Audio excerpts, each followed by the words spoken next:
What's up, guys? Today we will be taking a look at the Infinix Hot 70. This phone came out not too long ago. This is probably one of the cheapest Infinix phones that I brought on the channel here. So it's well below 200 bucks. Online, there's no official price, but it should trend around USA, if you get it on eBay 150, European, like they're saying 130. But sellers will mark it up, so expect to pay probably around like 160, 170. But yeah, so let's go ahead. Like I said, ultra budget device. I consider this like a very, cheap phone to buy, right? So we got the Gelio G100 Ultimate, dust proof on the back here, 6.78 display, 5 years of software. That's pretty nice. We have one tap flash memo, so we have some AI features. Pretty big battery at 6,000 milliamps, 45-watt charging. These phones, I guess, pretty much its main competition would be like, probably Samsung's like very like A0 something phones, the really cheap Samsung phones. So I'm assuming this is like the competition, but Infinix always gives us a lot more for money than a lot of other manufacturers as far as putting like stuff in the box too as well. This phone also has SD card support as well, so that's really nice. And yeah, so we get a case. Like I said, you get a lot of stuff for pretty cheap. So we get a clear case. It actually has a pretty decent raise to it. And oh yeah, so we get headphones, Connect Type C, orange accent, USB Type C cable, and we also get our 45-watt power brick. So as always, very nice. A lot of companies just these days give you the phone and a cable. So it's nice when you actually get stuff here. Let's take this off. And I believe this will change colors when it heats up. So I'll like put this out in the sun and see if it actually heats up. This does not look or feel like a under $200 phone at all. And this has an extremely smooth back, very smooth back on here. And it is IP65 dust and water resistant. And it also is, again, micro SD card support. It's a plastic build here. So, but it still has a nice, like, well kind of feel to it. It doesn't necessarily feel like very cheap or anything like that. And like I said, they make it look like it's like a metal phone, so it doesn't look cheap. We have looks like the one tap button, I believe they call it. Has a nice little texture to it as well. Nice little texture feel. Camera design looks pretty good. And I believe you can like once you like heat it up, you can put designs on it. And like I said, I'll check it out because it's pretty hot outside, so I'll like actually go put it in the sun. But not too heavy as well. It's 195 grams. It really doesn't feel like it. It looked like something lit up right here. But let's go ahead and just set this up. I'm really curious on the performance and what it can actually do performance-wise. So here's what the color changing looks like. As you guys can see, it's a little bit deeper of an orange here. I put it next to the freezer fan, so it was hitting this part mostly. But yeah, you get it cold enough, the whole thing will get, a darker. As far as the display goes, this display isn't really that bad. I would like for the color to be a little bit better, and overall the brightness it is a little bit difficult to see outdoors in like direct sunlight and stuff like that because it is only 700 nits. That's pretty much my only complaint. I actually don't mind the IPS panel. It's actually a lot easier on the eyes than like OLED displays here. But yeah, I have it under some pretty harsh lights, and I do wish it was a little bit brighter for sure. If I turn adaptive brightness on, and I do have it on a more vivid color profile, but it makes the screen look a little bit better. But turn adaptive brightness on, makes it look a little bit better. But for the most part, display is fine. It is a 6.7-inch display. So it's not like a small phone by any means. Actually, a pretty big phone. You can see we have definitely a bit of bezels here at the bottom, which again is to be expected for a budget device. And as far as the panel, the resolution, so it's basically a 720p plus display, and it is also around 256 for the PPI. So if you look up close, not super clean, but at a normal viewing distance like this, like how most people use their phone, it doesn't look bad. Like it doesn't look horrible. Even if you are like load up some YouTube videos, like it doesn't look bad. It's not horrible at this viewing distance. Let me turn that brightness down. But as you guys can see, like I said, watching YouTube videos on here, it really doesn't look horrible at all. So my main thing with a phone like this, since it is like pretty much under 200 bucks, I was trying to see if it could do just normal stuff. That is my main thing. So watching YouTube videos, playing Subway Surfer worked.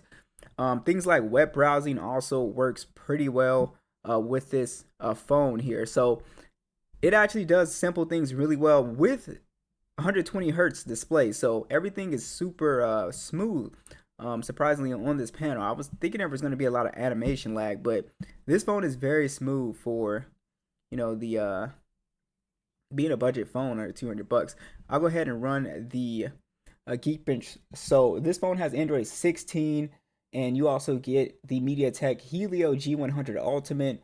Again, micro SD card support, and you have a 4 gig of RAM version with 128 gigs of storage, and you also have a 6 and 8 gig version. This one is the let me see. This one is the 8 gigabyte of version 256. So I would say get the, if you got to spend 20 more bucks or something, just get the 8 gig version. 8 gig version is looking to run, it's running very smoothly. So yeah, so we'll come back when this finishes. All right, so these are the scores that I got with my first Geekbench run here. So again, Geekbench, you can get, better scores if you run it a few times. So I just do note that I do have PUBG open here for you guys, so we can take a kind of a brief look at PUBG real quick and see what we're going to get. So I mean, if it can play at 60 frames, yeah, we have extreme 60 frames. Let's slide this over, see what we get. Yes, it looks like it's holding 60 surprisingly. And my only thing is I can barely see. So I mean, this feels pretty playable at 60 frames. It's not bad. Surprisingly, this phone has not had any type of overheating. Yeah, it's holding steady at 62. So no overheating issues with this phone. I'm like really surprised it's able to hold 60 for PUBG. And like I said, for a phone that's under 200 bucks, it is performance-wise, I think a lot better than the lower end Samsung phones that is competing with animation-wise, animation and gaming-wise. So I would say this is the like an overall better phone. I'm actually really surprised at the performance. I think the Infinix skin on top of this too is pretty good because one, the animations are consistent, and you get Galaxy AI on, or not Galaxy AI, you get Infinix AI on this phone, and you get like a lot of features. It's not like they're holding back a bunch of features. So you actually do get a lot. So typically with like, for instance, again, Samsung phones, they will restrict a lot of the AI features on the lower end phones. This one has it. You also do have on here your assistant. You can use their assistant, Gemini, ChatGPT. So you can do that. You can also, of course, have your circle to search on here as well too. So yeah, so overall, as far as the skin goes, really nice. You have the one tap button on here. So I have it set to, open up Chrome. You can set it to whatever you want. If I tap it, and then it'll open up Flash Memo. It's set to that. So again, you could toggle that to whatever you want. So that is something that I think is pretty nice how smooth this is. Let's check out the speakers. We're at max volume. I'll put it closer to the mic.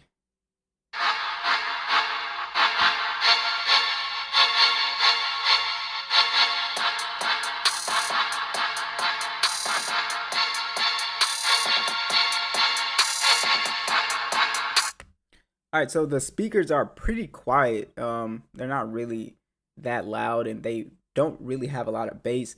The overall sound quality is actually not bad at all. Yeah, it's just really kind of quiet and doesn't have a ton of bass. It doesn't sound distorted or bad quality. And this phone does have a fingerprint reader built into the power button, which I absolutely love. I prefer this actually over the in-display fingerprint sensor. Feels way more natural like this. So that is something that I actually do really like here. And as far as the cameras, guys.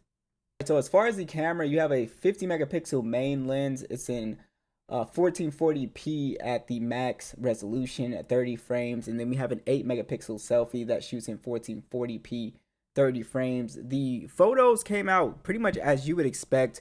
The main lens actually does a pretty solid job. You don't really lose a ton of detail, you know, going 2-3 times. You can actually still pull off a decent kind of little zoom shots. Only when you kind of punch in zoom, then it doesn't look that great. But overall dynamic range is solid. The overall color is actually pretty solid as well. It's not bad at all. The video overall is okay. So like I said, it's not like a crazy camera or anything like that. If you're in good lighting, you can get a pretty good point and click shot with this phone, but out of good lighting, you know, it's gonna be soft and, you know, kind of grainy. You know, so it is what it is. But overall, not a horrible camera system at all. I think it is overall, you know, solid for just snapping a quick photo. Another feature that is pretty underrated with this phone, I was surprised it actually made it here, but this has an IR blaster, so I can connect this to all of these devices you see here. And yeah, I could connect it to my TV and use it basically as a universal remote controller. It's very cool. Xiaomi does it. A few other manufacturers do it, but in America, we don't. You know, in the U.S., we don't really get phones with the IR blaster. Apple doesn't do it. Samsung, Google, like the main, you know, companies that sell phones over here. So this is something I always appreciate. And yeah, so lastly, the battery is pretty big. I expect this phone to have pretty solid battery life. It's a 6,000 milliamp hour battery. You also have 45-watt charging on here. You also have bypass charging on here as well, too. So it could charge, you know, pretty decently, I guess, decently fast for a, you know, a phone that's this cheap. So I would say overall first impressions, guys, pretty solid device. So that is going to be my first impressions of the Hot 70 here. Be sure to let me know what you guys think. I'll catch you guys in the next one.